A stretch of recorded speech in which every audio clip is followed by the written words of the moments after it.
आज अपन सब विश्व मानव अधिकार दिवस मना रहे हैं। तो विश्व मानव अधिकार दिवस कब मनाया जाता है और क्यों मनाया जाता है, और विश्व मानव अधिकार दिवस मनाने की आवश्यकता क्यों हुई और इसके मनाने का उद्देश्य क्या है, इसके बारे में आपको प्रकाश डालने वाले हैं। तो विश्व मानव अधिकार दिवस प्रतिवर्ष 10 दिसंबर को मनाया जाता है। इसके मनाने की शुरुआत द्वितीय विश्व युद्ध के बाद 10 दिसंबर 1948 में संयुक्त राष्ट्र महासभा में एक सार्वभौमिक प्रस्ताव पारित किया गया। उसमें कहा गया कि प्रतिवर्ष 10 दिसंबर को विश्व मानव दिवस मनाया जाएगा और 10 दिसंबर 1950 से पहला विश्व मानव दिवस मनाया गया। अब विश्व मानव दिवस का अर्थ क्या है, किसे कहते हैं विश्व मानव दिवस? विश्व मानव दिवस हमारे अधिकार वे अधिकार हैं।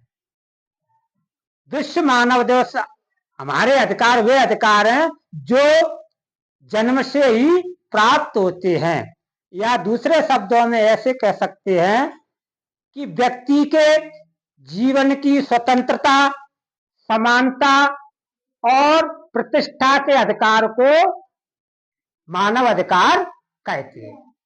अब विश्व मानव अधिकार दिवस मनाने की आवश्यकता क्यों पड़ी?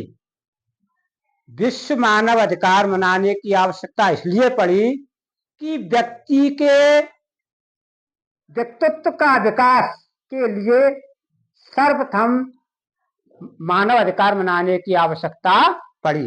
जब जब भी इसको नकारा गया है तब तब क्रूरता, अन्याय और अत्याचार अधिक देखने को पाया गया है। तो व्यक्ति के व्यक्तित्व के विकास के लिए और व्यक्ति के सुखी के लिए मानव अधिकार की आवश्यकता पड़ी। अब मानव अधिकार मनाने का मकसद क्या है? क्या मकसद है विश्व मानव अधिकार दिवस मनाने का? विश्व मानव अधिकार मनाने का मकसद है कि दुनिया भर में रहने वाले सभी लोग सुरक्षित महसूस कर सकें और जात, लिंग, भेदभाव, भाषा, प्रांत आदि के भेदभाव बिना सभी आजाद होकर रह सकें। और आज के दिन हम इस जागरूकता को बढ़ाते हैं। इसलिए मकसद है, ये मकसद है अपना।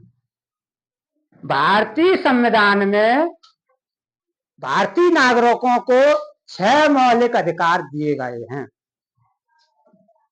स्वतंत्रता का अधिकार, समानता का अधिकार, धार्मिक स्वतंत्रता का अधिकार, शोषण के विरुद्ध अधिकार, संवैधानिक उपचारों का अधिकार और सांस्कृतिक एवं शिक्षा का अधिकार।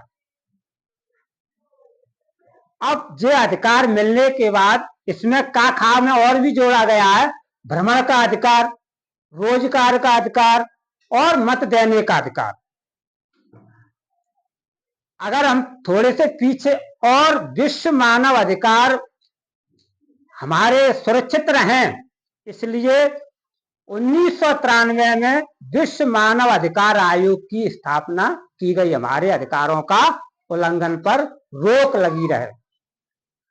अगर हम थोड़े पीछे जाते हैं तो भारत में तो विश्व जो मानव अधिकार पहले से ही चले आ रहे हैं। कैसे चले आ रहे हैं? वसुधैव कुटुंबकम, भारत ने पूरे विश्व को एक परिवार माना है। सर्वे भवन्तु सुखिनः सर्वे सन्तु निरामयाः, भारत की ऐसी धारणा रही है कि सभी सुखी रहें और सभी निरोग रहें। सुबह शाम जब जयकारे या घोष बोलते हैं भारत माता की जय हो, अधर्म का नाश हो, धर्म की जय हो, उसमें एक नारा और भी जोड़ा जाता है विश्व का कल्याण हो। यानी भारत की धारणा है कि पूरे विश्व का कल्याण हो। और जाते हैं पीछे तो रामचंद्र जी में और बाली में लड़ाई हुई तो बाली का वध किया जाता है और उनके पुत्र अंगद को राजा बनाया जाता है, युवराज। अगर चाहते तो रामचंद्र जी उस राज्य के राजा बन जाते। तो ये मानव अधिकार भी तो आ रहा है। और एक उदाहरण लेते हैं कि श्री राम जी में और रावण में युद्ध हुआ तो रावण का वध हो गया, उनके भाई विभीषण को उनका अधिकार दिया गया। अगर रामचंद्र जी चाहते तो लंका के राजा बन सकते थे। तो ये मानव अधिकार पहले से ही चले आ रहे। और भारत हमेशा विश्व शांति का मेजबान रहा है, कभी आक्रमण किसी के ऊपर नहीं किया है। विश्व मानव अधिकार के समक्ष कुछ चुनौतियां भी हैं। क्या चुनौती है? बाल विवाह, बाल श्रम, सुरक्षा, महिला हिंसा, जलवायु परिवर्तन, बेरोजगारी, भुखमरी, गरीबी इत्यादि प्रकार की, और आतंकवाद, कट्टर धार्मिकता इत्यादि प्रकार की चुनौतियां हैं। तो एक उदाहरण लेते हैं कि अगर कोई भूखा है तो क्या ना करता। एक कहावत में कहा जाता भूखा क्या ना करता। और फिर आगे एक मुहावरा आता है कि उल्टा चोर कोतवाली को डांटे। एक बार की बात है कि हनुमान जी को लंका में गए थे सीता जी का पता लगाने के लिए। तो अशोक वाटिका में पहुंच गए। अब वहां उनको भूख लगी तो उन्होंने कहा सीता जी से कि ये फल हम खाना चाहते, हमको बहुत भूख लगी है। तो उन्होंने कहा खा लो। तो फल खाए और जो अशोक वाटिका थी पेड़ को तोड़ मरोड़ के डाल दिया। पता चला रावण को, तो रावण ने हनुमान जी को बुलाया और रावण ने कहा कि आपने पहले तो चोरी की, फल खाए, क्यों खाए? कि भूख लगी थी। तो जब बगिया क्यों उजाड़ी? कि बानर का स्वभाव होता है पेड़ों को तोड़ मरोड़ना, तो इसलिए तोड़ मरोड़ दिए, डाल दिए। फिर हनुमान जी ने उत्तर दिया रावण से कि आपको भी शर्म आनी चाहिए कि आप तो दूसरी स्त्री को हरण करके ले आए और हमको कहते हैं कि आपने चोरी की है। तो ऐसे उदाहरण है। और एक ताजी और एक उदाहरण है, आज हम देख रहे हैं बांग्लादेश में मानव अधिकार का हनन हो रहा है ना। अगर यही क्रम चलता रहा, इससे हमें शिक्षा लेनी चाहिए। जैसे कोविड-19 में यानी कोरोना फैला, कहां से फैला? चीन से। अगर चीन में ही सभी विश्व मौन थे कि चीन में फैला है, और फिर धीरे धीरे सभी विश्व में फैल गई ये महामारी।